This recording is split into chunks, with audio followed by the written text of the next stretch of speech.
Hello again, everybody, and welcome to the Halas Hangover, and thank you for joining us for Misery Monday. It was a beatdown in Detroit. We're going to get into it. We're going to talk about it. Try and keep our heads up. Dallas is coming into town. Maybe that's a remedy. We'll find out right after this.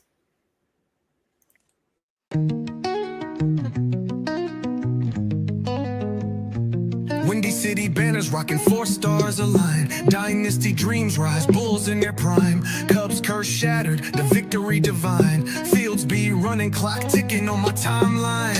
Shot-town heroes, legends never fade. Black Hawks flying, cutting ice with the blade.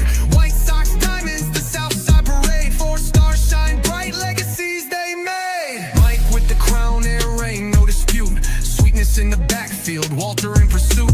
Bear down Sunday's midfield, battles cute. Chicago. Hello again, everybody, and welcome back to the show. How is everybody doing today? Phenomenal. Doing good. Could always be worse, boys. Could always be worse. It Yeah, could the be Bears worse. ain't gonna make or break us, are they? What's up, Mike? Oh man, it could always be worse. People get shot in front of their kids, guys. It could always be worse.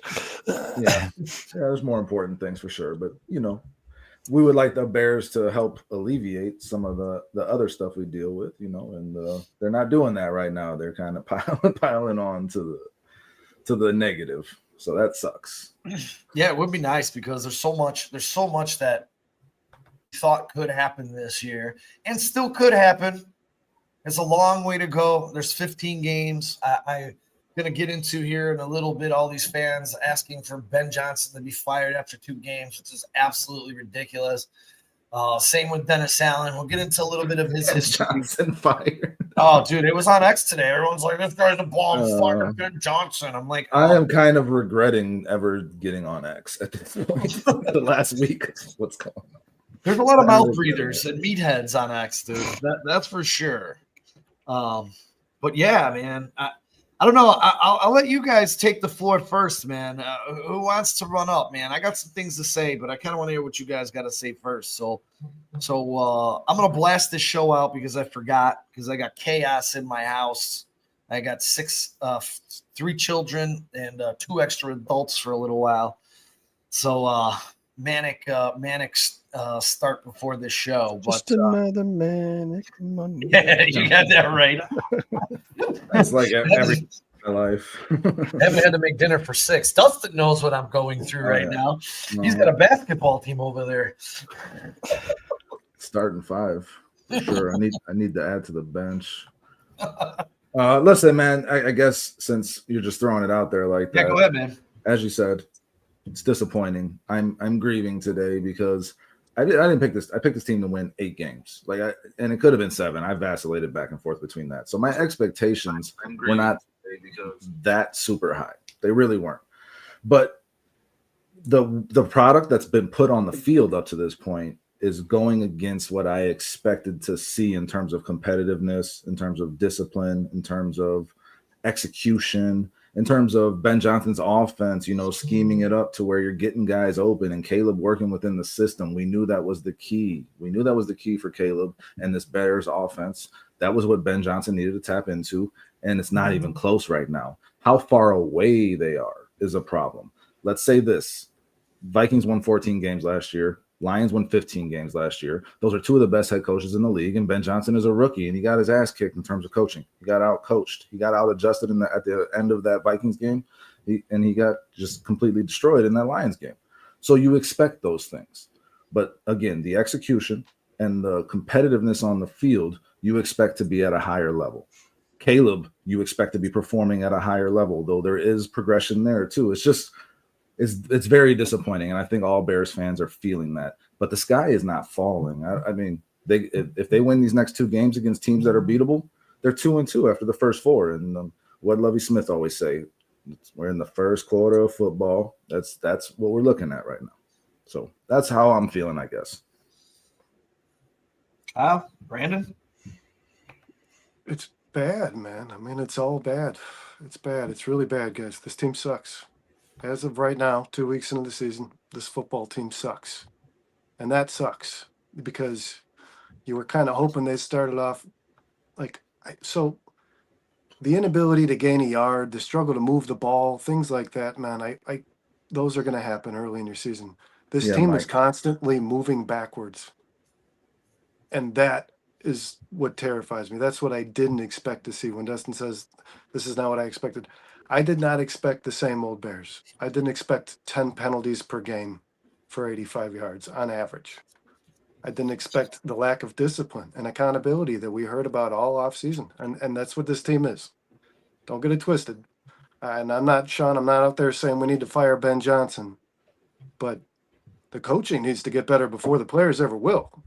I think that 100%. And if Ben Johnson's on a learning curve, the team is going to be on the same curve as Ben Johnson. Now, after 2 weeks, my ceiling for Caleb Williams is exactly where it was before the season started. I am reevaluating his floor, and that's a problem because after a full rookie season, I thought we kind of knew what that was. And that's concerning. But when I say all bad, guys, through 2 weeks of football, all of the things we talked about might possibly, the bumps in the road. The worst case scenario stuff. They're all man. happening. Yeah, it's all happening. Ben Johnson looks like a rookie head coach.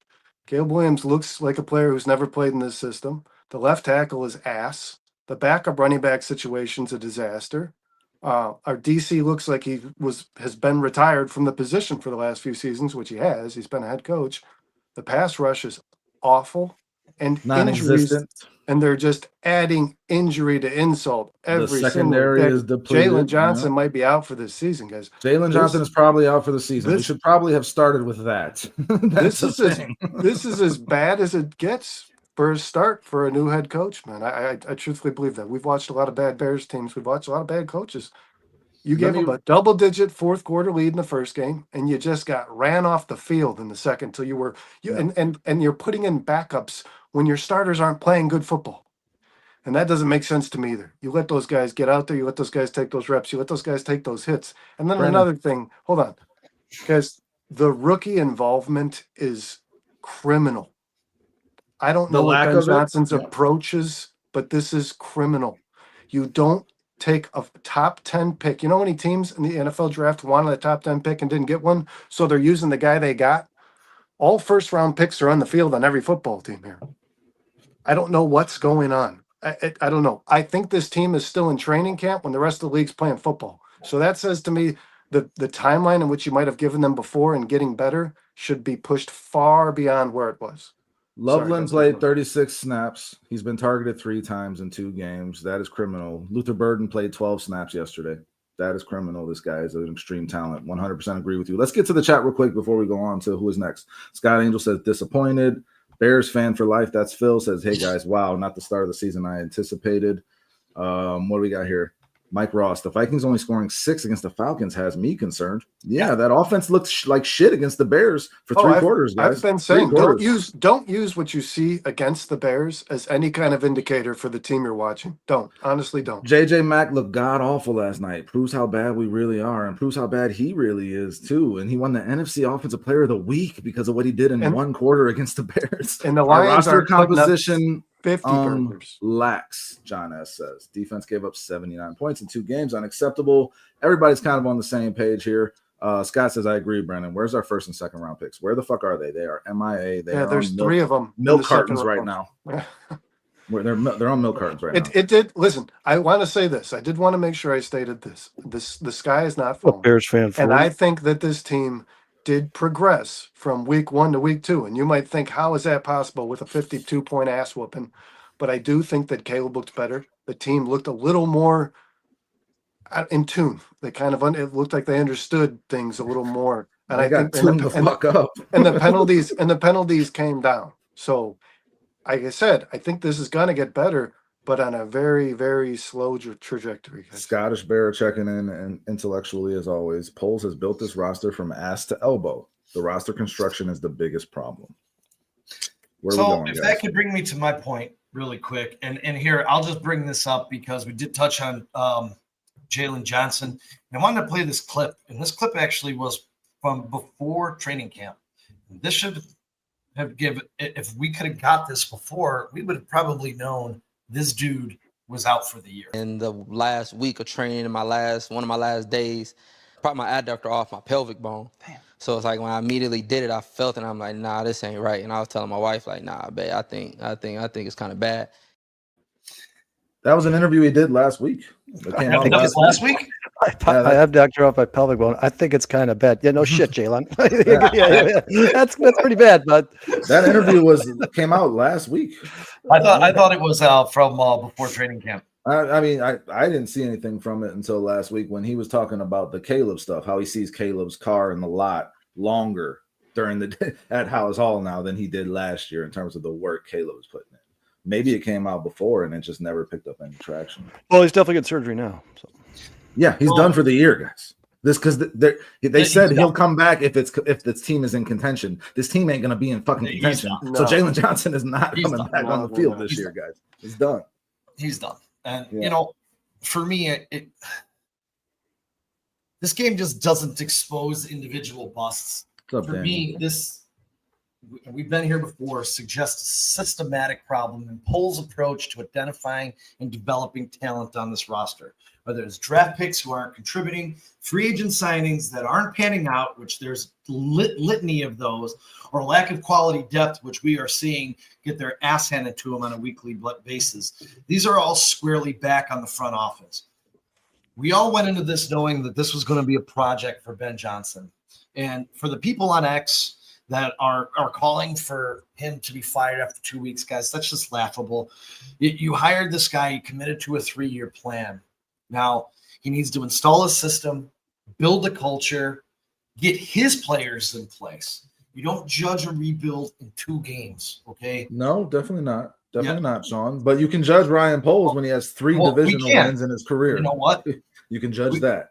Yes, and we're all clearly frustrated, and I can see this because I'm ready to kill somebody.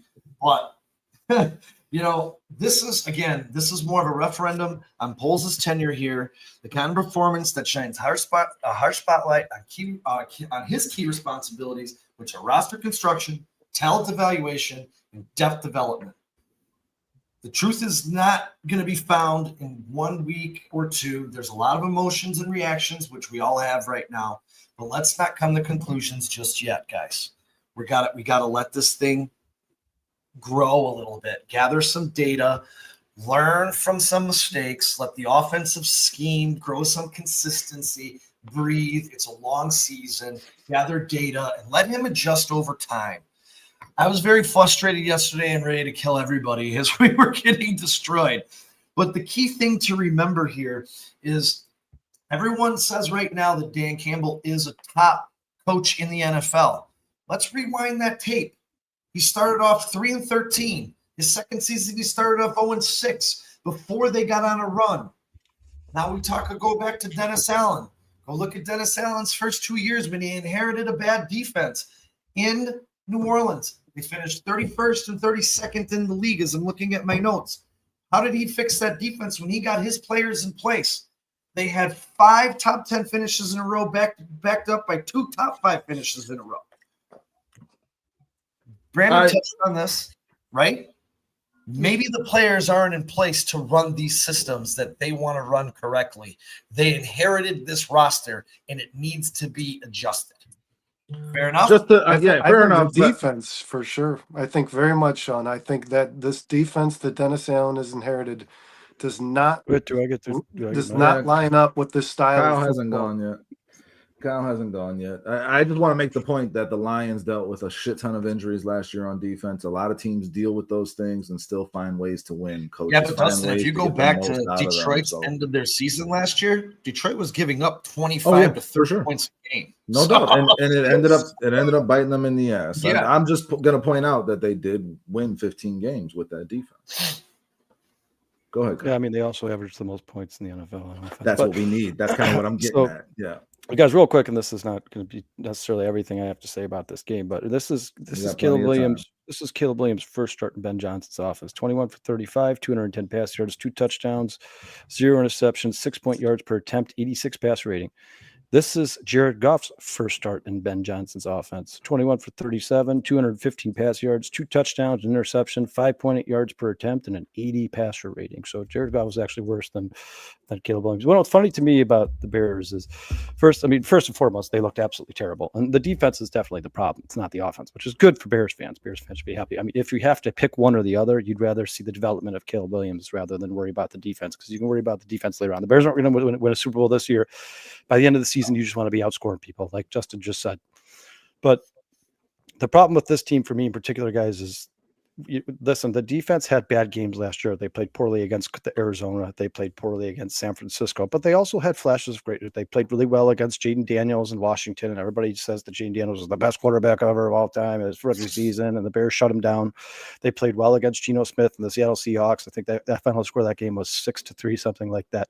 Like, the defense has had moments where they look really good. They have not had that moment this season yet. So either Dennis Allen needs an entire new roster or a new depth chart to fit his scheme, or they're just not getting the most out of these guys. Now, listen, I know Dustin just said injuries aren't an excuse, and I get that, because every team in the NFL deals with injuries. But if you went up to any team in the NFL and said, hey, to start the season, you're going to be missing 3 of your best defensive players, actually your 3 best defensive players, What's up, Daniel?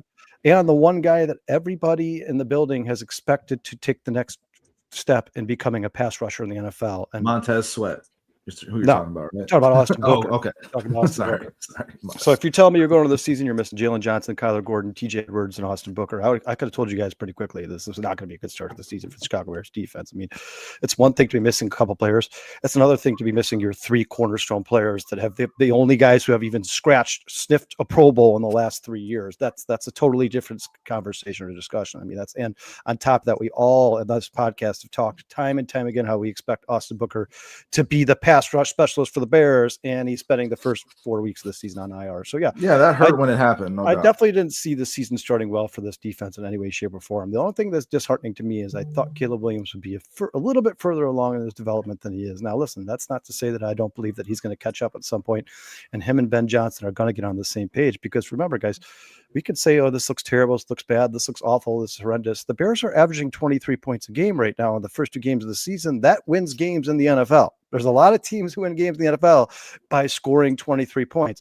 At the end of the day, as disheartening as this has been, and especially that loss yesterday because it was such a blowout, all I give a shit about this season, we've talked, I've sticking to my guns. I said before the season, I don't care about the win-loss record. I care about the development of Caleb Williams. I've said that 1,000 times. I'm not changing any opinion all I care about is the development of Caleb Williams. And for me right now, for him to be averaging 240 yards a game, 2 pass touchdowns a game, a rushing touchdown a game. He's averaging 50 rush yards a game. And this is probably as bad as it's going to look with Ben Johnson here for Caleb Williams. I don't hate the start for this offense. I mean, listen, would I like to see more Colston Loveland? Yes. Would I like to see more Luther Burden? Yes. Would I like to see more Kyle Monangai and Roshan Johnson? Yes. Is Jonah Jackson been an absolute major disappointment, like Sean warned us about all offseason? Absolutely, no doubt about it. He's been terrible. Probably he's by far has been the worst guard in football if you look at the PFF numbers. Braxton Jones has been really bad too, Kyle. Yeah, we knew that, right? We knew that Braxton Jones was going to have the first game he looked okay, the second game he looked bad. That's what makes Braxton Jones Braxton Jones. He has games where he looks terrible. He has Drew Dahlman has not been tremendous. I'll say that. The offensive line in general that was supposed to be majorly improved. Yeah, and remember, this is an offensive line that's played maybe 20 snaps together in the offseason. This is the first time they're actually starting to play together. I expect them to get better as well. Now, listen, I'm not saying Jonah Jackson's going to end up being the best right guard of football, because it certainly doesn't look like that. But what I'm saying is, for everybody on this podcast and everybody in this chat who preached patience, Ben Johnson gets just as long of a leash as either coach in the NFL. That's 2 years usually before it's a 4-year contract, but usually they give him 2 years before, like, you know what, this obviously is not going to go the way it's supposed to go. And Bears fans have given him 2 games and are going on Twitter and Instagram and saying, fire this guy, jump ship, they're terrible, they're awful. They're scoring 23 points a game. I can name you 10 teams in the NFL right now that aren't. The most disheartening thing for the Chicago Bears at this point, guys, is the inaccuracy of Caleb Williams. That has nothing to do with the scheme or the offense. See, Alex Pat said on this show on Wednesday, what's disheartening is not the fact that Caleb Williams is throwing to guys and their passes aren't being completed, because in the past he's been throwing to guys who have been locked up and create no separation, and he's not completing those passes. This is different. He's throwing to wide open players and he's not completing these passes. His accuracy is a major concern, and it should be for all Bears fans. And if this continues for Caleb Williams, and this is who he is, this team is never going to reach the ceiling we thought they were going to meet, because we've all said it 1,000 times in this podcast. Everybody in this building's job is tied to Caleb Williams. Everybody. Okay, so with Caleb Williams, first two games last year, 133.5 yards per game. He had 0 touchdowns, 2 interceptions. Here you go. Average 4.4 yards per attempt, right? This year, through these first 2 games, 205 yards per game, 3 touchdowns, 1 interception, 6.5 yards per attempt.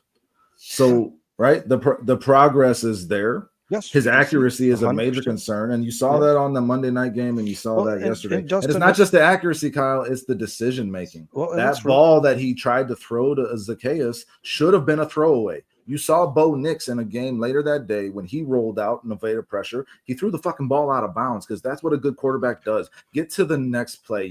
And here's the other thing: that play call on 2nd and 32. Why is if I'm Ben Johnson, I'm not putting him in the position to make that mistake. I'll say that as well. The whole unfolding of that was very concerning to me from a play calling standpoint and from a decision making standpoint from Caleb Williams. Not only was he inaccurate with the throw, I guess he expected him to go up further and he broke it flat. But not only was he inaccurate with the throw, he shouldn't have made the fucking throw in the first place. Get that out of play.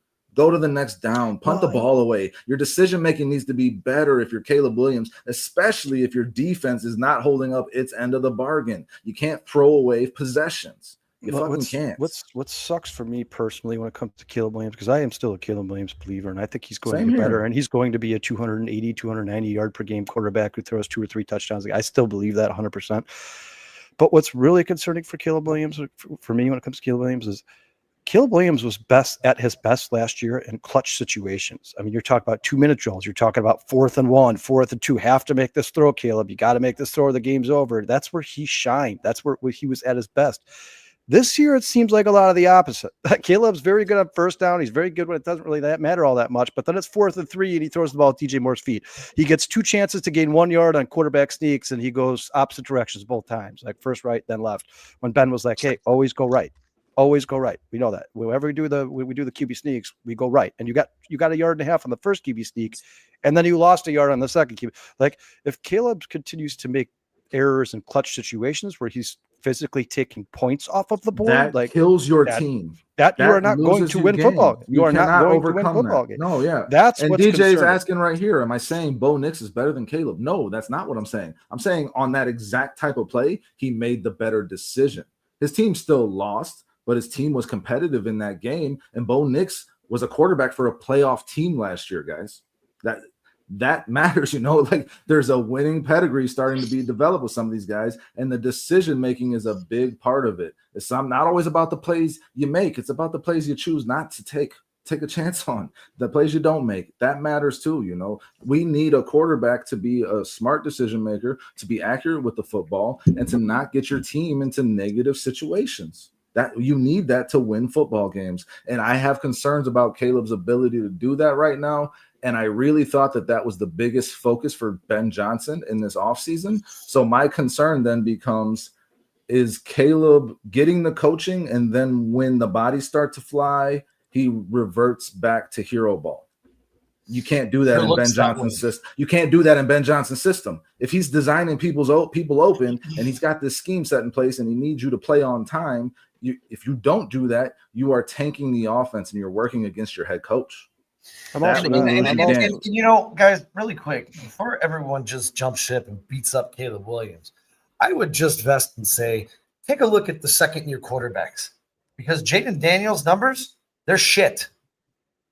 Don't worry, Bo Nix. Bo Nix has 4 touchdowns and 3 picks. He's 40%. Yeah, no, you're seeing some sophomore slumber.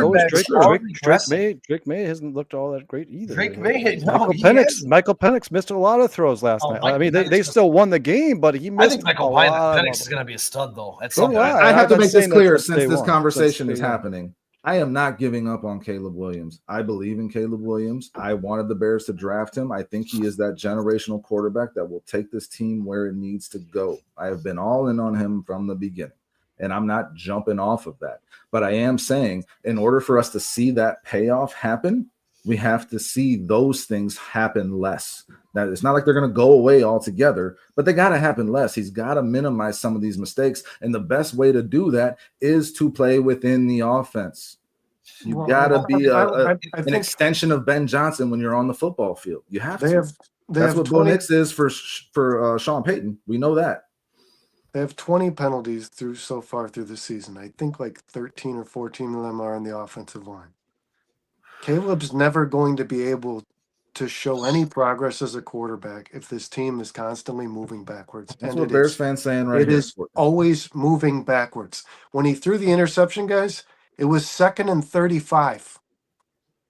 I mean, this was the same Bears we watched a year ago. Yeah, that's 2nd and 32. Yes, that's what I understand that this offensive line is new and they're not cohesive yet, but they're veterans for them. They're veterans, right? Like they should. They're supposed to be better than this. Their heads on straight. Well, there's no doubt about that. And I every time Caleb looks like he's starting to move into some sort of, and I'm trying not to be biased here. This is what I'm literally watching myself. When he's starting to get into a rhythm, some stupid bullshit penalty moves this team backwards, and then for like a straight quarter, he's just not the same guy. And he's now listen. He needs to be able. He needs to be able to respond. But this team which by the way, this team as a whole, guys. There's been 2 defining moments in these football games. The first game I thought was the missed field goal. The second game I thought was the ref screwing up the call with Tesla being in or out. That missed field goal was right after a bullshit hold call on Darnell Wright. Let's provide that context. Yeah, the missed 4th and 3 in the second quarter going. Well, guess this is what we call these things adversity, and the Bears aren't responding well. So that starts at the top. And we wanted to see how they were going to with Ben Johnson, Sean. If we want Caleb to respond well as a quarterback, this team's got to have that kind of mentality, and they don't. They don't right now. They're not carrying themselves like they're resilient. They're folding. I listened to Olin Kreutz. I think it was after the game on the post game yesterday with him and Manley. You know that none of this stuff seems to be really stressing him out. And he stressed patience with this offensive line. As time goes by, he believes it will get better. I believe I believe that too. I do. I look. Everyone's down on Darnell Wright. Whatever. I'm not the guy. I still believe in Darnell Wright. I don't believe in Jonah Jackson. Tooney has been okay. His numbers have been down a little bit the first 2 games. Dahlman's had his issues. Tooney has not had the impact I expected at all. But I still think that's them getting used to each other and learning how to play. And this is something that we all talked about right here on these podcasts during the preseason, that we wanted to see these guys have more time together, grow some cohesiveness. And Ben Johnson didn't allow it. The whole I'm giving you the preseason off bullshit is for teams like the Eagles, teams like the Chiefs that are really good football teams that have been together for a while that know exactly what's going on, and they don't need the preseason. This team needed the preseason. It's evident on that offensive line. And hopefully, and I do believe, because I believe in Dahlman, I believe in Darnell Wright, I believe in Joe Tooney. I don't know about Jackson and Jones, but hopefully with those 3 guys on the line, it will get better. But as we sit here right now, 77% of the pressure on this offensive line is coming from Braxton Jones. They have to figure out some way to help that guy because he is a revolving door and he just sucks ass. So, we knew that. Josh Simmons would have had a much bigger impact than Colson Loveland. I can tell you that shit right now, guys. It's not even an argument anymore. Not even an argument. It's not even. Did you see Josh Simmons take that eagle out running down the sideline? He saved that touchdown. Dude. Yep. And Simmons is everything I thought he was going to be, and everything that the Bears needed on the left. And Ozzie Trapillo was a healthy scratch yesterday. Another thing that Ozzie Trapillo. Yeah, it wasn't. I was. And another thing that should be mentioned. Yeah, I see. And it's so much. We haven't even talked about the game. It's so infuriating, but it's hard to make a pocket passer out of a guy who just doesn't really have a pocket for majority of the game. But I will say this, guys. I thought Caleb, when the pocket held, Here's your pocket right here. I thought during that game when the pocket held, I thought he looked okay.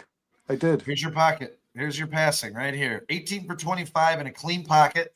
Under pressure, 1 of 5, 8, an interception, 4 sacks. But like you guys still, like showed I this. said, I had guys, to back out while you were talking about this. But yeah, I think he looked improved, and I think he looked best.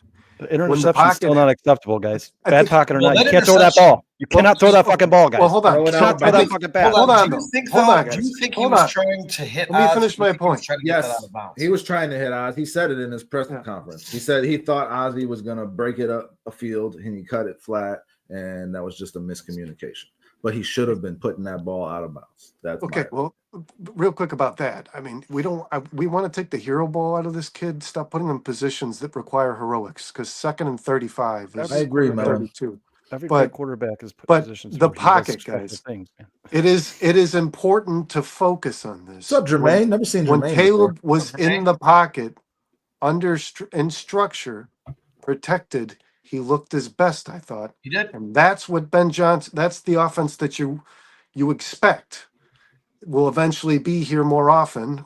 So you think that Caleb's playing right now, or early on, he's playing in the most structured part of Ben's system is having an impact on Sean, Caleb. put that stat back up. When I'm going to do this for Jermaine real quick, It's guys. been really bad. Yeah, we have another guy in here, too.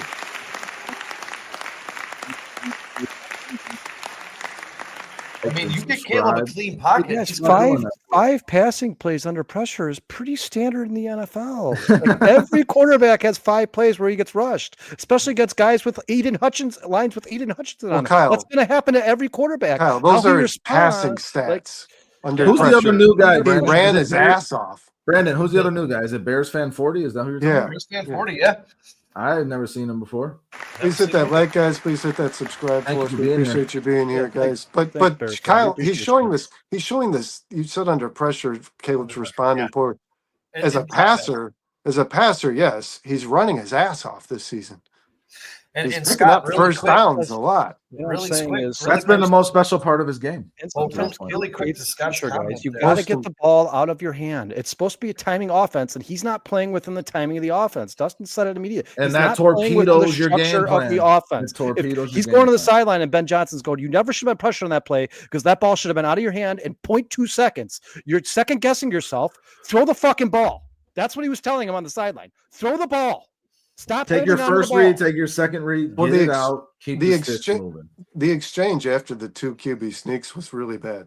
I don't know if you guys saw that. I like what DJ says here. Caleb and Ben were not happy with one another during that exchange. I hope everyone else saw that. Yeah, and they shouldn't have been. They were getting their fucking asses kicked. That's good. And Caleb just couldn't pick up a yard twice. He was pissed. Ben was pissed. Can I say, since you said that, Sean, I'll let you go. But Caleb Williams is the worst quarterback I have ever seen trying to run a QB sneak. You guys have not really commented on it. When I watch Caleb Williams stand straight up after taking a snap on a QB sneak and then look for a hole instead of, you saw JJ McCarthy do one last night, you dive straight forward. You take away your momentum when you stand up. Caleb did that twice in a row. Not saying the offensive line did everything perfectly. But is almost horizontal. Yeah, Caleb, you need to just go straight. Just dive straight. Why are you standing up? Jalen Hurts is like barely that high above the ground. Has no one coached him on this?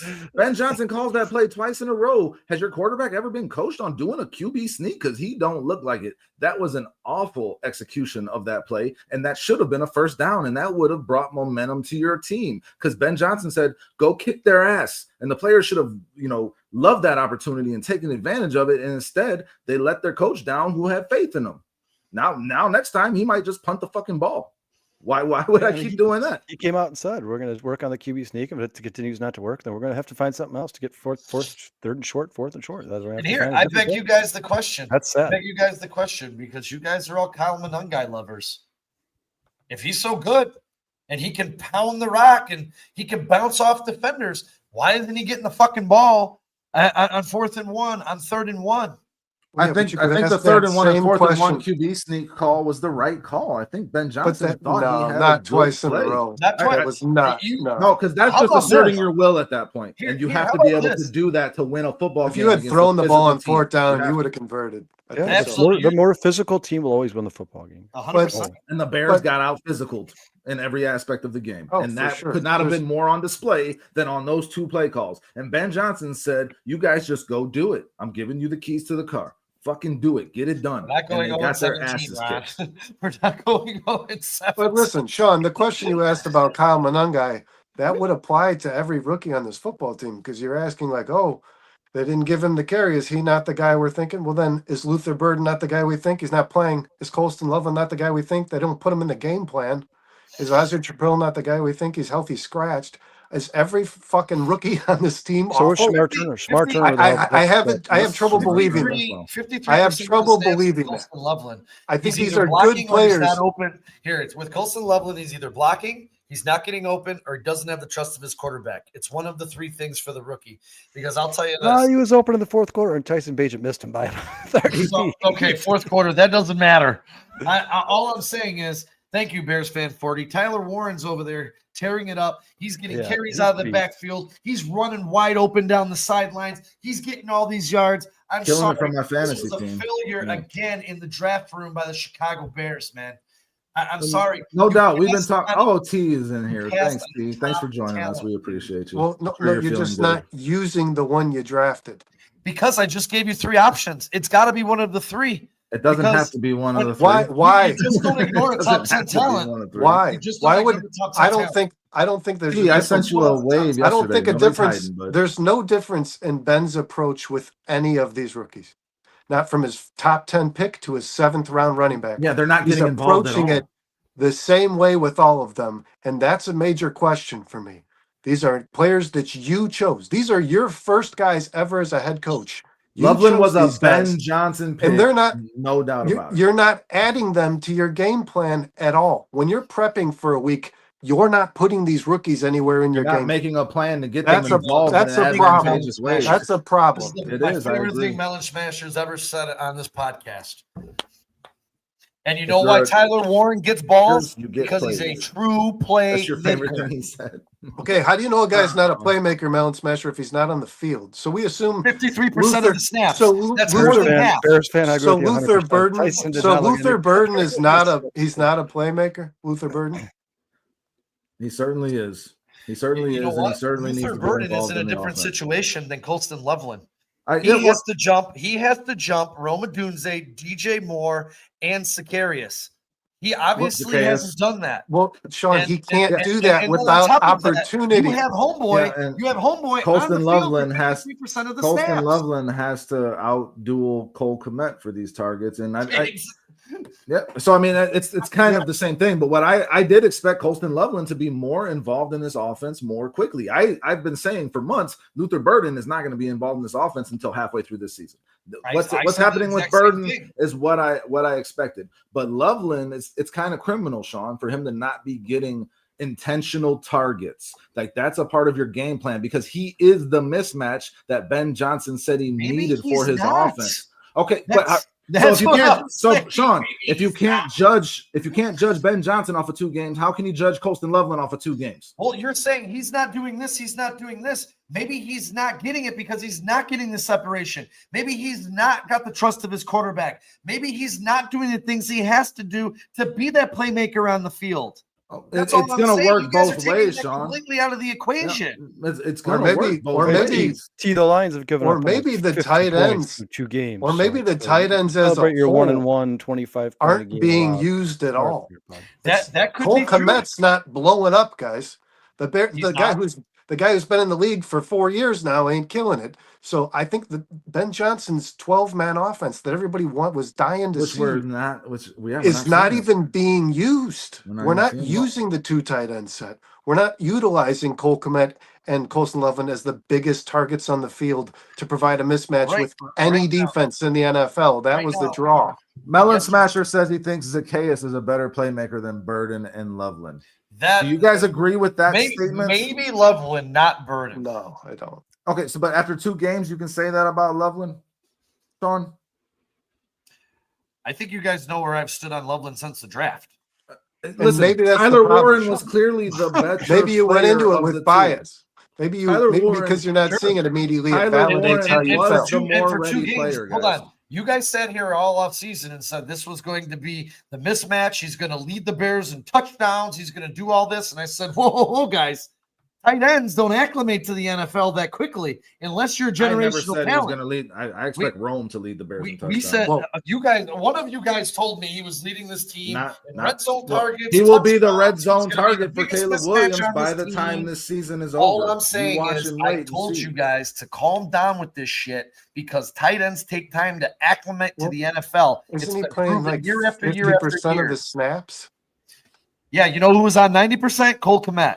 So Cole Kmet's still earning 40% more of the snaps than Cole Kmet. Zero production. I think that might be the problem, Sean. And I guarantee you this: if Tyler Warren was drafted by the Bears, he'd be having 90% of the snaps and he'd be involved in this offense. Scottish, what he's saying right now, Cole should be downgraded. Loveland is a 10th overall pick. You can't justify sitting him for Cole Kmet. That's the problem with the roster construction. And if Tyler Warren was on this team, he'd be dealing with the same shit because you overpaid Cole Kmet in the first place. And you don't trust should rookies. not have gotten the contract extension. Yeah, but that doesn't mean anything because the coaching staff said the best 11 are going to be in the field no matter what. We don't care about their contracts. We don't care about their status. That means you're keeping Loveland from getting on the field because clearly Cole Kmet is going to impress coaches.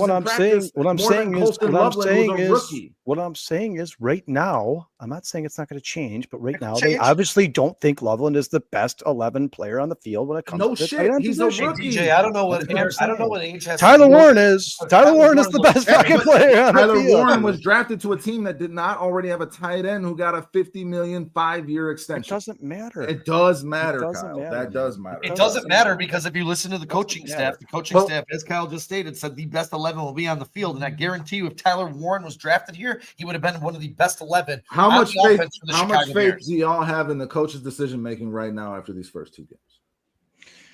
I'm not you guys. My bigger concern is there's a lot of stuff spilling over from 2024 into this. I don't know about you guys. Listen, I understand that they're hurt, they're banged up, but the defense gave up. They fucking gave up. Like no doubt about it. Right after that Caleb interception, Kyle. After that Caleb interception, they let it up. It's not an option. This team lacks leadership. Can I say something? DJ, you show me statistically or on a football field where Tyler Warren or Colston Loveland's been better than Tyler Warren. You're not going to find it. No, Tyler Warren has been one of the best tight ends in football up to this point. Tyler Warren is fucking awesome. We knew Tyler Warren was awesome. DJ Prophet. No, for sure. And I'm adding on to that, Sean. We knew Colston Loveland was not as ready for the NFL as Tyler Warren. I think it's important. You know what? The Lions are better than the Bears, but the Bears have better podcasts because here you are. I think it's better. I think you should have some perspective on the Colston Loveland situation as well. We're talking about Tyler Warren and how good he is. Well, he's playing 90% of the snaps because he's so good. All those things, Mike. When a guy plays 90% of the snaps, he has a lot more opportunities to show you how good he is. Colston Loveland's not going to be Travis Kelce when he gets 40% of this. Hold on, man. Hold on. We said we would let each other finish conversations. Colston Loveland is not going to be George Kittle. He's not going to be Travis Kelce. He's not going to be Brock Bowers when he plays 42% of the snaps in your offense. That's not how that works. Those guys are full-time guys, and Cole Kmet is impeding Colston Loveland's ability to show immediately who he is. There's no doubt about that. When Tyler Warren has 18 targets or 15 targets, something like that, and Colston Loveland has 3, you can't really compare their production. You can't have catches without targets. There's a reason that's happening, guys. And I think it's about the situation that they're in. And I think if you flip those situations, you'd see the same thing because the Colts needed a tight end desperately. That's the point I'm making. Damn, we're getting they have weapons all over the place. And Tyler Warren still sticks out. Josh Downs is a stud. Pittman's a stud. Jonathan Taylor's a stud. A.D. Mitchell's a stud. Downs is all right. I mean, they're not studs. A.D. Mitchell's not a stud. A.D. Mitchell has not done shit in the NFL yet. I mean, I like him, but he hasn't done anything. Yeah, there you go. Michael Pittman, Jonathan Taylor. Through all these weapons, Tyler Warren is still shining in that offense. Tyler Warren was going to.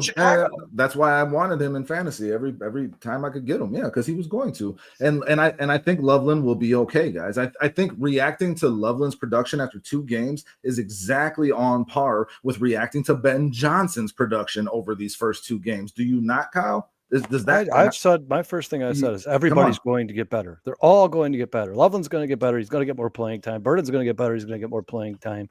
Ben Johnson's going to get better the more he gets to know this roster and his personnel and what he can do with them, what he can't do with them. Everybody's going to get better. And if the Bears are 2-2 after the Cowboys and Raiders games, I'm not saying they're going to, but if they are, if somehow a miracle that they were, everybody on this podcast, everybody in this chat's going to have a totally different tone than they have right now. Listen, has this been a bad start for the Bears? Absolutely. We projected the Bears to start 1-1. They should have won the Vikings game. They absolutely 100%. If it wasn't for a missed field goal, that game's tied late in the fourth quarter. They didn't. Then they lost to the Lions. And so they fell apart. 1-1. And they had no timeouts. Yes. So is it the start we wanted? No, but I still think the Bears are exactly where I thought they were going to be. They're averaging 23 points a game. By the end of the season, I expect that to be 28, 30, somewhere around there with Ben Johnson and Caleb Williams running this offense. And their defense is going to continue to struggle if they're missing their three best players. That's not going to change. Any defense in the NFL that misses their if the Packers tomorrow lose both those edge rushers and their best defensive tackle, or and McKinney, they're not going to look the same. It's not going to be the same defense. Let's talk about let's talk in depth, please, about the impact that this Jalen Johnson injury has. Because I'm kind of disappointed that we didn't kind of start out with that. When you see how this defense looked yesterday with him on the field, and you saw how that defense looked. A point was made earlier about the Vikings and how that offense moved the ball in that defense. Not really. Not for the first three quarters. That Bears defense made that offense look pedestrian. They fell apart in the fourth quarter because of mistakes and touchdown and that adversity. I mean, that's really what it was. That Vikings offense did not look much better than it did against the Falcons last night against the Bears on Monday night. That's what I'll say. But when you look at how they looked yesterday with Jalen Johnson on the field, getting no pressure on the quarterback, making life impossible on a secondary that's full of just another guys that shouldn't even be on the field, and now Jalen Johnson is done for the season, guys, and you can't get any pressure on the quarterback. Terrell Smith already out. We talked about how huge that was when it happened. Zay Frazier is out. And Zay Frazier not playing. All three of them. Three of their secondary are now gone. And Kyler Gordon not playing either, guys. Well, we don't know when he's coming back. If Kyler Gordon can get back, you put him where Jalen Johnson was. You move Josh Blackwell to where Kyler Gordon was. Hope that works. That's a tough proposition, though, Sean. You remember how to play. I mean, Deshaun Wright sucks. Nick McLeod sucks. They don't belong on a football team, let alone our football team. Wright's gonna play. Jesus Christ, it's terrible. I personally believe this defense is fucked for the season. They're not going to be able to stop teams without Jalen Johnson. And if you put Kyler Gordon at the outside cornerback position, he's going to hold up, but he's going to struggle. Yeah, and listen, that is not where you want him. I keep him at nickel. I am not putting him on the outside. No fucking way. I guarantee you that makes him a worse player. I guarantee it. Do not do that. To try it. I want to say this in regards to Nick McLeod suck balls. Yes, they do. In regards to the awful. In regard to the defense, Kyle, you said earlier there's three guys on this team that are injured that are the only guys that were borderline Pro Bowl players, and that struck me. And we have the three most expensive players on this defense. One of them is injured for the season and was playing phenomenally in the game he played. In the game he played, he looked great, Jalen Johnson. But he made a couple good plays. Montez Sweat and Tremaine Edmonds are your other two most expensive assets on this defense, and they look like the same guys. Tremaine Edmonds has a pretty good start to the season. This is the fifth highest paid defense. This is the fifth highest paid defense in the NFL, guys. It's not good. They're not the fifth highest paid. They're not players that change games. They're not, and they need to be. They're also not getting paid the same that game changers are getting paid. But Micah Parsons got $188 million. No, because there's context here, Kyle. When Montez Sweat received his contract, he was the fourth highest paid at the position when he got paid. Everybody else has gotten paid. Listen, and I understand, and Montez Sweat's at this point, but if you're going to come in here and say the Bears just gave up 52 points because Montez Sweat was the highest paid Bear and he's not doing his job, that's insane. No, I think nobody's doing their job, guys. Nobody's doing their fucking job. Dexter's not doing his job. That's my point, Kyle. Dale's not doing his job. Sweat's not doing his job. McLeod's not doing his job. None of them are. Kevin Byard has been the worst Bear through first two games. Byard looked bad. Byard looked bad. Really quick. Right now. Pass rush grades through two games. Dexter is 70th out of 113. Grady Jarrett's 92 out of 113. Jarrett looks slow as shit. Andrew Billings is 95 out of 113. Chris Williams is 101 out of 113. And even worse, Andrew Billings hasn't had a single win or a pressure on the season. He has a 0.4%. Where's Sweats? What's win rate. Sweat? What's Dial? What's Sweat? What's Dial? You don't I have did those not. guys? I just grabbed the D line. I Because- think I could find them really quick. I think we need to know what those edge rushers are doing, because the point needs to be made that when you're paying a guy premier money like This Montez is Sweat, when you're in a bad spot. and he is performing like just an average dude, you have put yourself behind the 8 ball. Same So with that Tremaine does matter. Edmonds, And when you're expecting Dexter to take a step forward and he's not performing, and you sign Grady Jarrett Montez Sweat is 62nd out of 139. yeah, that's not that. Yeah, I need him to be in the top 25. What's right? Dale? Thanks, Kyle. That's what What's we Dale? need. Absolutely. That's what we need. And when that's not happening, and you're not getting pressure on the quarterback, and you got a depleted secondary back there that's trying to hang with stud receivers like Jameson Williams and Amon-Ra St. Brown for far too long, Guys, they are going to get cooked. And that's going to happen all year. CeeDee Lamb and George Pickens will have a field day with this secondary next week. Deo is 63.4, and he's ranked 67th out of 139. Yeah, so it's all bad. And Tyreek Stevenson was the worst player on the field yesterday by far. And this, we haven't and even this, mentioned and this, blows. and, and listen, Sean Nation Wright is the 15th ranked cornerback in the Baker NFL. Mayfield to Emeka You know, Egbuka for a 15-yard I know the eye touchdown. test. That guy sucks. the only way this, You know why, the Kyle? only 'Cause way he had this that pick defense six. plays He's a even backup. I think he's just a backup. the only way this defense plays even at an average level is if Tremaine Edmonds and Montez Sweat become the guys that you need them to be. That's what's putting this defense Well, I upside think down. you need But I TJ will Edmonds say and Tyler this, Gordon guys. out there as well. I preached for Shamar Turner wouldn't hurt. I mean, you just drafted him in the second round. Austin Booker. Austin Booker. I need to see this team but I told you With guys. Booker and Gordon. I You thought need to see this that. line on paper was bad, and they look bad. awful. They They look look awful. They look slow. And I mean, if you want to get into dead cap and you want to talk about cutting people, here's your cap for next year. Who are you going to cut? Who the Bears going to Edmonds immediately. Edmonds you can cut. $2 million Cole dead Kmet. cap hit. Get rid of that fucking guy. I think they're going to trade DJ Moore. They're going to try. I think Hey, they're going T, to try. thanks for joining us, man. I think they're going to try. I think they're going to try to get rid of that. Raw. Thank you They're for gonna thumbsing up. Have a good night, bro. Appreciate They're going you, to try to get man. rid of that, Sean. They're going to try to get rid of that Kmet money and that DJ Moore money. And no doubt in my mind that, but I think that Mike North was right when he said if Ben Johnson was the coach 2 years ago, they never would have added DJ Moore to this roster. I just don't think he fits in this offense. And I like DJ Moore, and I bet you Ben Johnson does too. What Ben Johnson runs a totally different style offense. These gadgety, quick guys who are quick on their feet, and they get open immediately and they create separation. And that's the kind of guys he likes. DJ Moore is a guy who he doesn't create a ton of separation, but when you get the ball in his hand, he gets a lot of yards after the catch. But Caleb Williams right now clearly can't throw to guys who can't create a ton of separation. He's just right now at this point in the offense, he's not confident enough to make those throws. He's not doing it. And even the 4th down and 3, DJ Moore had 2 steps on that guy, and Caleb rushed the ball. He got antsy and giddy, and he just threw the ball to his feet. Like he's not capable of making those throws with such close with Are such you talking little about the one on separation. Monday night against the Vikings? Yeah, no, he led him when he should have hit him in the zone, in between the pocket of the and zone. not his knee. That's on chest, Caleb. bro. That's on Caleb. That's not on DJ. That was no, I don't think it is. I think DJ is a really good wide receiver. I just don't know where would you put DJ in this offense? Like it is glaring, Scottish, and Brando was saying it all year. I tried to possible. talk myself into them being able to impact that defensive line in some way with the additions they made, but no, they haven't. And Montez Brandon's Sweat night was just made. He's having ice cream after the show now. Montez but Sweat Brandon also liked Dale. I did. Montez Sweat has completely underperformed. I never said anything good about Dale. Hey, what's up, Alan Brandon? Pena? Have we seen Alan in the chat before? I don't think so.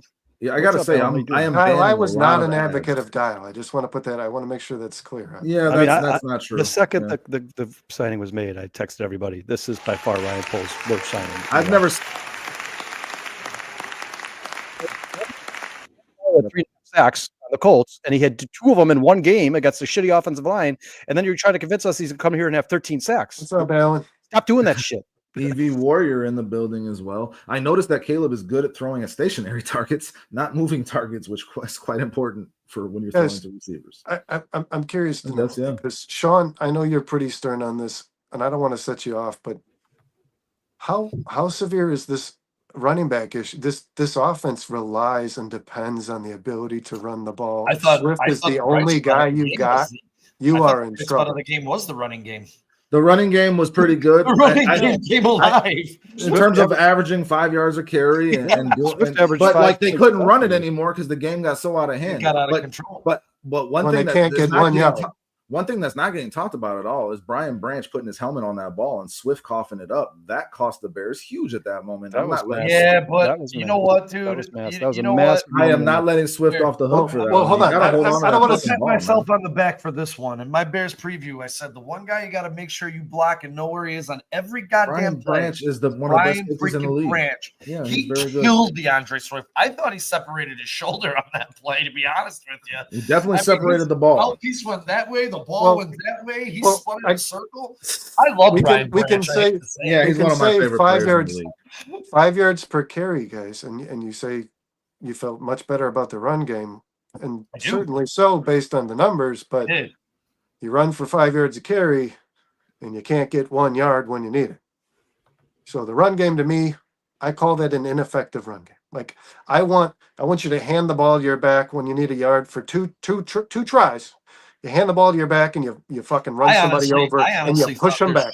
That's what I want to see. I don't want a run game can run for 5 yards per carry, but if when it matters getting a single yard or two, that's a problem.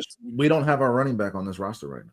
We have known that. We need to draft a running back in the first round next year. The Bears are in desperate need of an every down bell cow back. I agree with you 100%. I honestly thought on that fourth down play it was going to be a fake and the tight end was going to break off and he was. So I thought they were going to pass, Sean. Me too. I thought he was going to pull a rabbit out of his hat. Me too. And I did.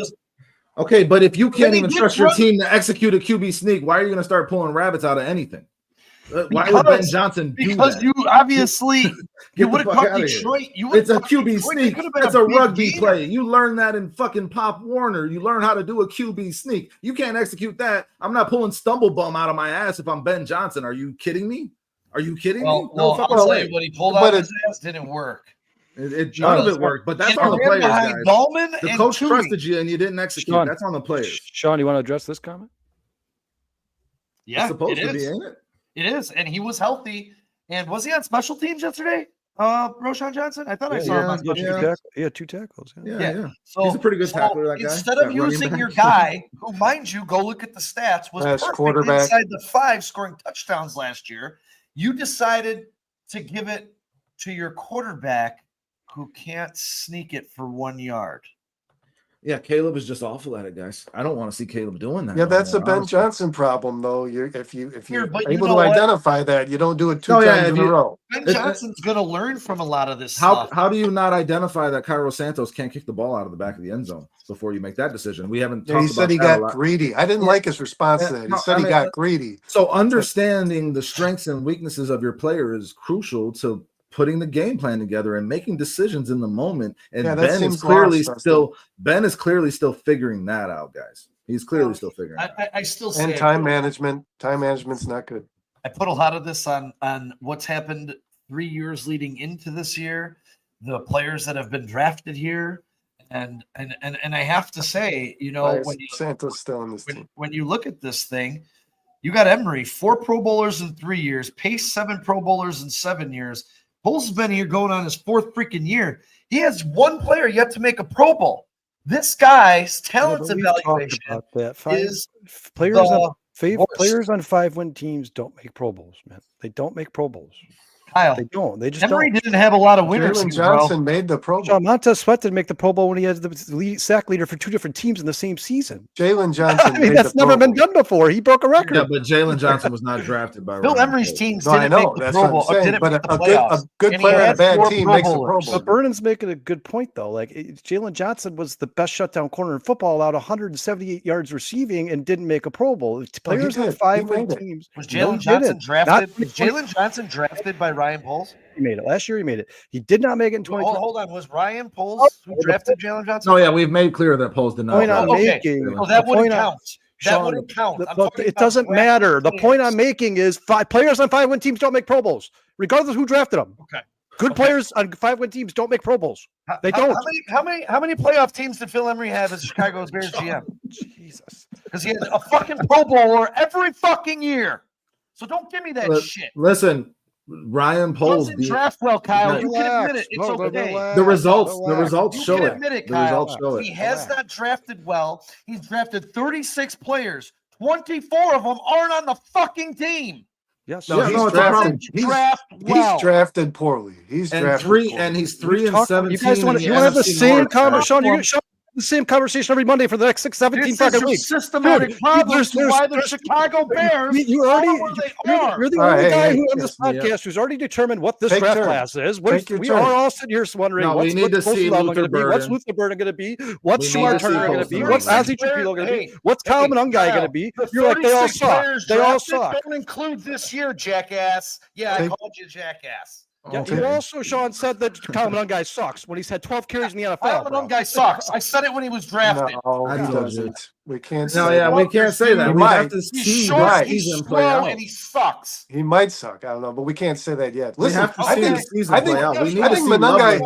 I'll be right down the road when you guys actually realize he sucks. I'll think Monangai. Well, listen, Roshan is not getting on the field either, so we need that position figured out. The Bears. Monangai's been targeted 4 times. He caught 2 of them. One of them was tipped at the line, and he never stood a chance. It went right up in the air and didn't make it to him. And the last one, Caleb just missed him. I don't know if you guys, that was in that game Sunday. Caleb just missed Monangai, but this guy looks like he's going to be a quality receiver, if anything, to me, which you could still use. I know even if Swift does it well, you could still use. You also, so it's not, what you can't do is go on a podcast and say, I love Montez Sweat, I love Roshan Johnson, and then a year later when they all suck, be like, oh, you know what, Ryan Poles sucked. Like, you liked the same fucking guys. You liked the same guys. I told you when they those guys when they were added. I'm talking about everybody and every player. That's everybody in the podcast, every player. I can't be like, I absolutely despise Dale, and when he comes out and he has 16 sacks this year, be like, well, that was a very smart move by Ryan Poles to add Dale. I have to come out here and go, I was wrong. I said Dale was a bad move. Listen, Dale had a good game in that week 1 game, and he played poorly yesterday. Everyone played poorly yesterday. It's easy to look at a team after 2 losses and one of the most abysmal losses in the history of their franchise and go, man, everybody in this team sucks. But if in week 10, some of these same guys, Loveland, Burden, Monangai, are starting to play well, you just got to own it. That's all I'm saying. And I understand. And I've said this 1,000 times. You guys heard me say that Ryan Poles has made some major fucking mistakes. Have I said that? Kyle, can I just? I've been trying to. Yeah, no, for sure. I've been trying to say. I've been trying to say this. At the end of the day, like I've said this for 2 years now, guys. I'm going to say it. Well, last time since the number 1 pick 2 years ago. At the end of the day, it's all going to come down to Caleb fucking Williams. That's what it's going to be. But that's where my concern is coming into play, Kyle, because I do believe you, and I agree with you that this season is about the development of Caleb Williams, and we are seeing progression in terms of his statistical numbers, but we are not seeing him progress in terms of his decision making in key situations, and that needs to be addressed and fixed this week. I just want to say it out loud one more time. Ryan Poles against the NFC North that he said he was going to take and never give back is 3-17 in his career. Oh, you know what he's going to take and never give back, Dustin? Problem. Last place. Yeah, but what I'm saying is, you guys, like, we start 0-2. Like, we all talked about all offseason how excited we are about this team, and Ben Johnson's going to be great, and Caleb and Ben Johnson's marriage is going to be awesome. We start 0-2, and it's like they all suck. They're terrible. The Bears suck. They're awful. This team sucks. The defense sucks. The offense sucks. Golson Level's not getting on the field because he sucks. He's not good enough. Calvin guy sucks. Like, that's not the right approach to make on a podcast. It's not. I agree. It's not. The right approach. I don't think I've differed from any of my opinions from any point. From Ryan Poles to the draft picks to anything. So don't sit here and tell me I'm changing my mind on players. Sean, how I have not changed my mind on a single player. Sean, and if a football analyst says to you, Sean, how can you possibly make a decision on Colston Loveland, Luther Bird, and Calvin? Colston Loveland has 3 targets. Yeah, how can you make an opinion on I didn't say Colston Loveland sucked. I said Tyler Warren was the better player. Well, and Sean was saying that leading into the draft, and we all knew that. Say that the reason he's not, the reason he might not be in the field is because he might suck. He said, I said maybe. No, I did not say he didn't suck. We'll go back and listen to the tape. I said maybe he doesn't have the trust of his quarterback. Maybe he's not getting the separation. Maybe he's not doing the things that he has to do to earn those reps. That's what I said. I didn't say he sucks. Melon Smasher in my mouth. Melon Smasher relax, says, bro. Jesus Melon Christ, Smasher says, you're just yelling at me. It's okay for you to yell at me. None of us need to be yelling. In 2 weeks, I'll let you yell at me some more. Like I'm your child. Relax, bro. Guys, we're focused. You're yelling, Kyle. So if I yell back You at guys you, aren't it's in your deserved. fucking garage No, watching I'm not a calling football anybody game. a jackass or an asshole. Don't do that shit, bro. Relax. Melon Smasher says, Don't treat me like a jackass then, because Guys, you're sitting there putting words in my mouth. I'm gonna cut the Things I stream. didn't say.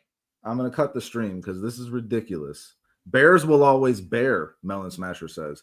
Every year, I think it's going to be different. Every year, they look like an embarrassment. My expectations always low at this point. Be pleasantly surprised they look competent for a full season.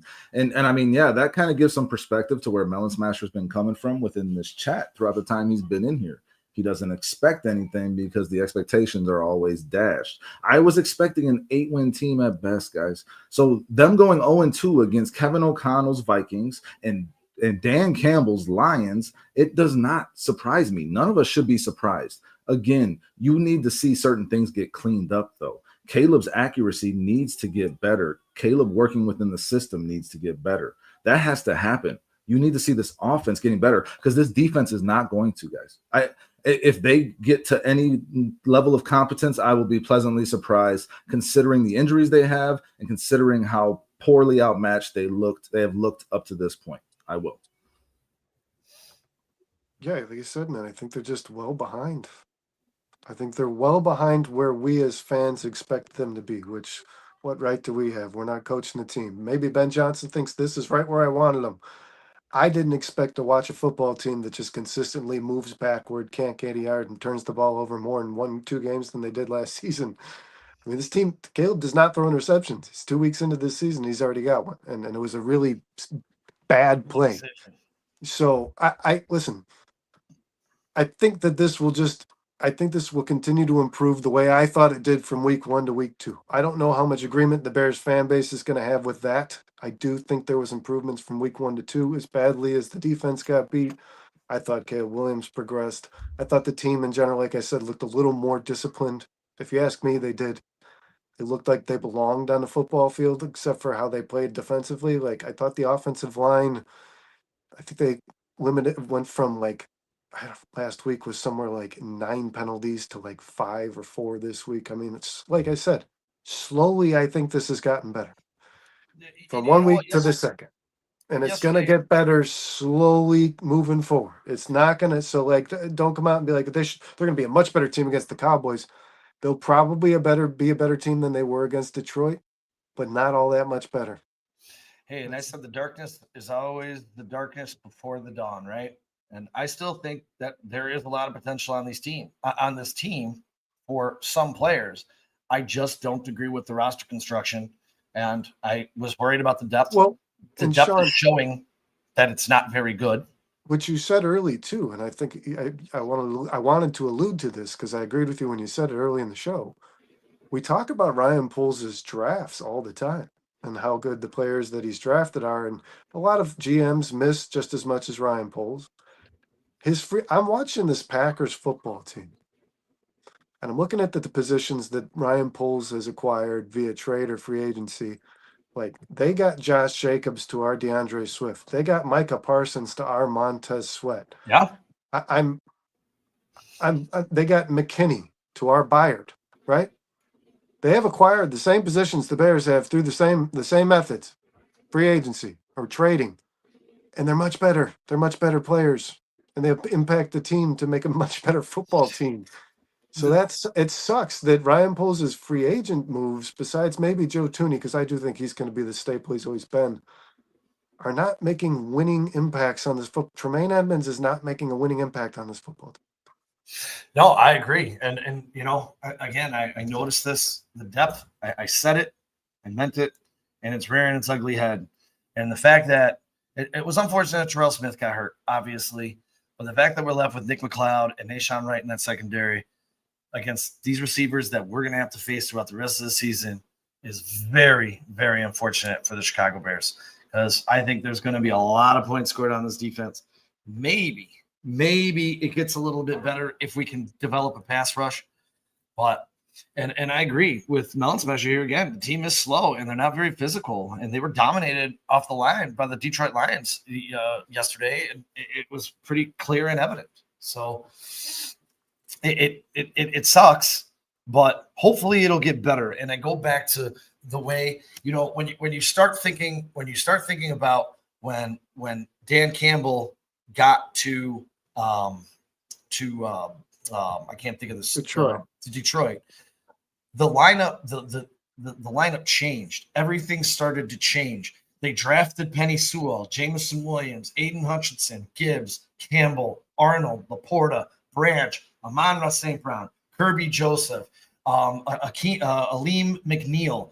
They flipped this roster over with players that fit the system in which they wanted to run. And maybe Colston Loveland will be that Sam Laporta guy down the road. Possibly. We'll see. But we don't have – do we have Amon-Ra St. Brown right now? Do we have Jabbar Gibbs right now? I mean, I think you want to look back at the huge mistake that the Bears probably should have never have made. They should have never have cut David Montgomery. He should have never have been cut off this team. He should have been re-signed. He should have stayed here in Chicago. So, and maybe you're not looking for thunder and lightning if you sign Swift. Now you got Swift and Montgomery. You're banging up the middle. You're getting people in space. I mean, there's a lot of things that happen that that get you really frustrated. Well, there's a lot of things. There's a light at the end of the tunnel too, based on what I've seen so far. I'm looking at the mistakes, the things they're not doing well, and like DeAndre Swift's been phenomenal on the edge. I thought every time they sent him to the edge, he gained 4 or 5 yards. Up the middle, it's not working. But you have 2 guys who are there for that role specifically. So once we start to see them more, because I think that's the problem. Once we start to see them more, you did sign 2. I mean, you have Jeroshan Johnson and Kyle Monaghan. These are 2 guys who are kind of known as bruisers, extra yard gainers. So is there a solution to that problem already on this roster? Possibly. Ben Johnson's mistakes, man. He's making the mistakes that he's only faulted in the areas that he's never been in before. The situations he's never, like the timeouts, the challenges, the personnel decisions, like the rookies' involvement. These are things Ben Johnson's never done. The play calling looks okay to me. I'm not going to be super critical over Ben Johnson's play calling. The play calling looks all right to me. But I still think that there's a lot left to be desired, but I think Ben Johnson will get the other stuff figured out. The timeouts, the play calls, all that stuff. I mean, not the play calls, the timeouts, the challenges, all those things. And Sean, Caleb is missing routine throws. Routine throws. And you know what, though? Yesterday, he really started making those layups. And that was in that first quarter, he was hitting the easy throws. We know he'll start to make those throws. Well, that's what got me excited. I'm like, oh, my God, he can make these layups. And then all of a sudden, they ratcheted up the pressure a little bit. And as you stated, that adversity at the end of the first half, it seems like they didn't get back, but that's a learning block for Ben Johnson as a head coach. And I think sometimes maybe we wanted the Sean McVay who comes in and is ready. And maybe there is going to be a little bit of a learning curve, and he'll get there eventually. James Christo says, don't blame Ben Johnson for Poles' mistakes. Listen, I understand that. I do. He didn't draft the majority of this football team, but it is Ben Johnson's job to get the best out of the players on his roster, no matter how they got there. And if he thinks the players that Ryan Poles put on this team before he got here aren't doing their jobs, we need to start seeing the guys that Ben Johnson drafted, James. We're not seeing the rookies. I mean, you're watching other football teams in the NFL use rookies that were picked in the same drafts as the guys the Bears took. RJ Harvey, wasn't he? Like, somebody was a 7th-round pick? Was that RJ Harvey? No, RJ Harvey wasn't. Who's this? There's a starting running back. Michelle Tootin.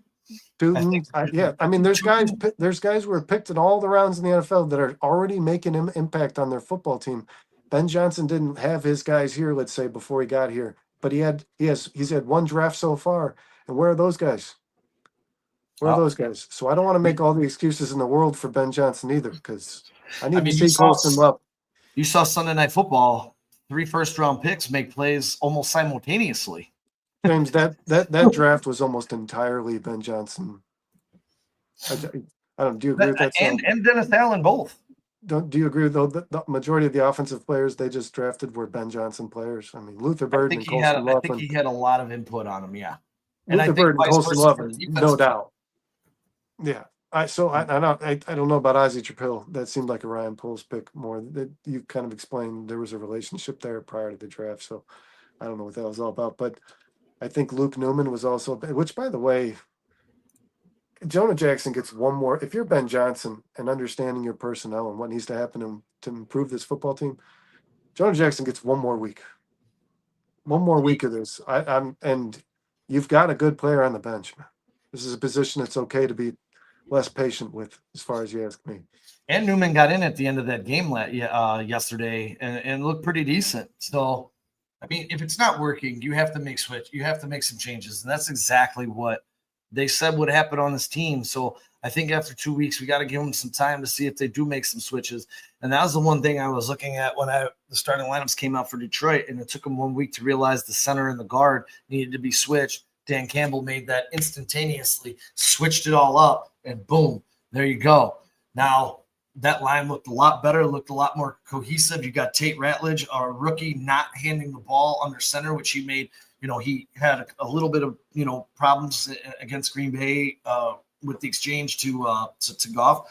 So that's what I'm hoping happens here with Ben Johnson, and hopefully Roshauer and these other coaches that were brought in to help him, and he listens, because he already made admittance that he already didn't listen to people. So. Well, yeah, I mean, obviously, coaching's going to have the impact that the coaches are going to have on the players that have been here, and even the young guys, especially rookies, I guess, is going to take some time, man. I don't think that's going to be. I don't think you're going to see these guys playing their best for a long time. I think maybe week 8, week 9, you're going to start seeing these guys all individually play their best football, which will obviously equate to the team playing better football. But I hope so. And again, it needs to improve week by week, Sean. It can't remain what it is.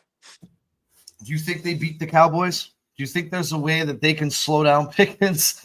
No, I don't. I don't think the Bears beat the Cowboys. I think, like I said, the trajectory that I placed them on in their improvement is very flat. I mean, I think this is going to be kind of like that Lions team that Ben Johnson took the play calling over for when they started 0 whatever and won like 7 of the last 10 or something like that. I think this team could still get away with 7 wins this season. I do, but it would come towards the end of their season. And we're getting a lot of spam, and I agree with that. And I'm hoping that after this 4 weeks, we get these 4 weeks in, and this starts to just improve, as you said, just a tad. And I think it will. I'm not out on Ben Johnson. I'm not out on Dennis Allen. Diving into Dennis Allen, it took Dennis Allen a couple of years to get things right. And in New Orleans, playing man coverage, obviously we can see Jalen Johnson might be the only corner on this team that can't play man at the moment. Tyreek Stevenson, obviously not built for it. Nashawn Wright, not built for it. Nick McLeod, not built for it. So, before I pass judgment onto Dennis Allen and say, hey, man, this is what he wants to play. He doesn't have the players to do what he wants to do. Let's let him get his players in place, and this could take 2 years. It took him 2 years in New Orleans, but his end result of him evaluating players and getting the players he needed to be successful was very, very good. Just go look back at it. Top 10 defenses 5 years in a row. In those 5 years, he had 2 top 5 finishes, and I believe he was he's the record holder in New Orleans for consecutive games without a 100-yard rusher as well allowed in the NFL. His defenses. So there's a lot of meat on that bone for Dennis Allen, and we have to just give him some time. I feel pretty positive about the offense's ability to progress week by week, especially once you get guys like your top 10 pick involved in your offense. I think the offensive line, Caleb and Ben, will all improve week by week. I don't know what to think about that defense, man. That defense might just be what it is for this season. I've never seen a Bears defense give up so many big plays in a game. I mean, they got beat over the top almost any time the Lions tried.